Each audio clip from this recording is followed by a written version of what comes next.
പുൽപ്പള്ളിയിൽ കോൺഗ്രസ് പ്രവർത്തകൻ തങ്കച്ചൻ വ്യാജക്കേസിൽ ജയിലിൽ കിടന്ന സംഭവം അന്വേഷിക്കാൻ പ്രത്യേക സംഘം. സുൽത്താൻ ബത്തേരി ഡിവൈഎസ്പി അബ്ദുൾ ഷെരീഫിനാണ് അന്വേഷണ ചുമതല.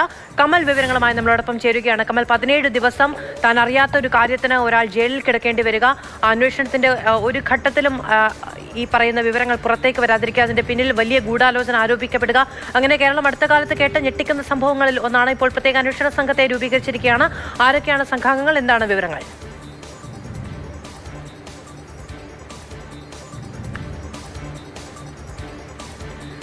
കമൽ, കേൾക്കാമോ?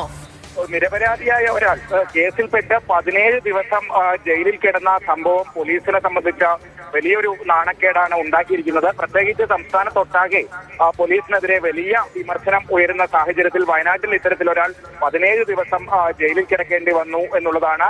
അതുകൊണ്ട് തന്നെയാണ് ഈ കേസ് അന്വേഷണത്തിന് ഇപ്പോൾ ഡിവൈഎസ്പിയുടെ നേതൃത്വത്തിൽ ഒരു പ്രത്യേക അന്വേഷണ സംഘം രൂപീകരിച്ചിട്ടുള്ളത്.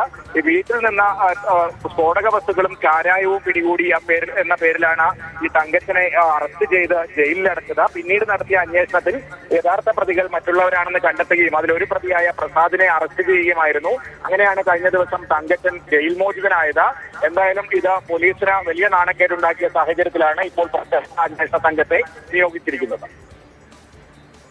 ശരി, കമലാണ് വിവരങ്ങൾ നൽകിയത്. എന്തായാലും ഈ തങ്കച്ചന്റെ കേസുമായി ബന്ധപ്പെട്ട അന്വേഷണത്തിന് പ്രത്യേക സംഘത്തെ രൂപീകരിച്ചിരിക്കുകയാണ്. SP അബ്ദുൾ ഷെരീഫിനാണ് അന്വേഷണ ചുമതല.